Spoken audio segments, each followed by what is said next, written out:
Again, I do not remember the context. But you don't, Senator you said Kennedy. somebody had their knives out from Louisiana for black immigrants, but you don't know who they were? You just said it? I said the Attorney General of Louisiana and Texas, and I believe this referred to specifically lawsuits brought and arguments that were made in court that the arrival of Haitians I'm out and of time, others but I were want to get you inherently on the dangerous, record. which was You not. Thank you very much, Senator. believe Appreciate that the your Attorney questions. General at that time of Louisiana had his knives out for black immigrants. That's your testimony. Given their Thank you, Senator litigation Kennedy. Senator John Kennedy lit up a Senate hearing this week with a fiery line of questioning centered on illegal immigration, deportation, and what he called years of deliberate policy failure at the southern border. Mr. Arthur, you are with the Center for Immigration Studies, is that right? That's correct, Senator. And that's a nonpartisan think tank, is it? It is, sir. Okay. The border is an open, bleeding wound, isn't it? That's a fair way to characterize what's been going on for the last 4 years, sir. The southern border is chaotic by design, isn't it?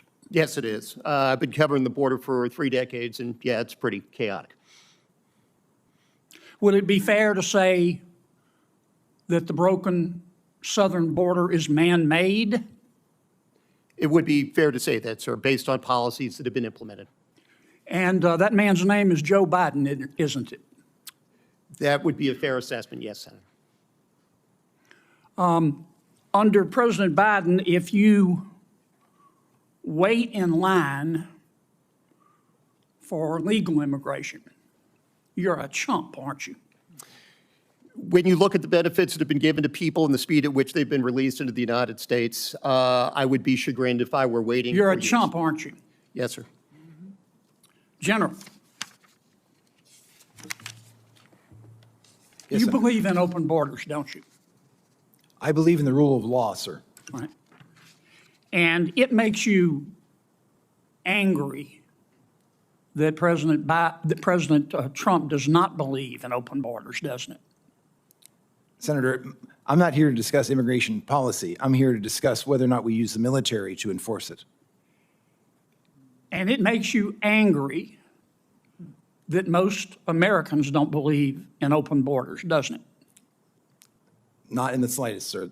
Again, I am not here to discuss the immigration policy. Yeah. Duty, honor, respect, you talked about that Yes, in Senator. your opening statement. On October 14th of this year, you went on CNN. I want to read you what you said, make sure I'm accurate. Here's what you said. President Trump is not like any sane leader.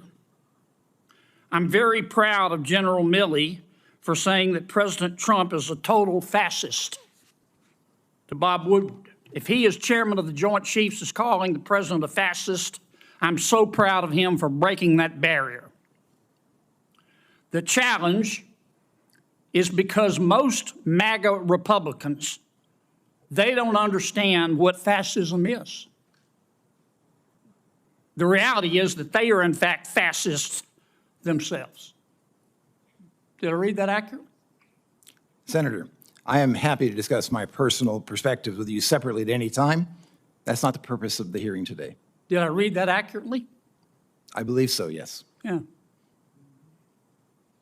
You think you're smarter than the American people, don't you? Absolutely not, Senator. I am here to discuss the use of the military as part of this mass deportation. You think you're more virtuous than the American people, don't you, General? Senator, I am insulted by your comment. Duty, honor, and respect. You talked about that in your opening statement, didn't you? Yes, sir.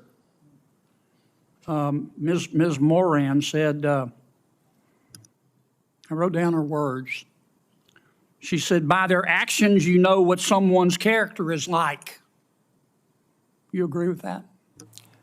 Senator, for 35 years, I served my country with absolute honor and distinction, and I will continue to do so. You agree with what Ms. Moran said? Of course.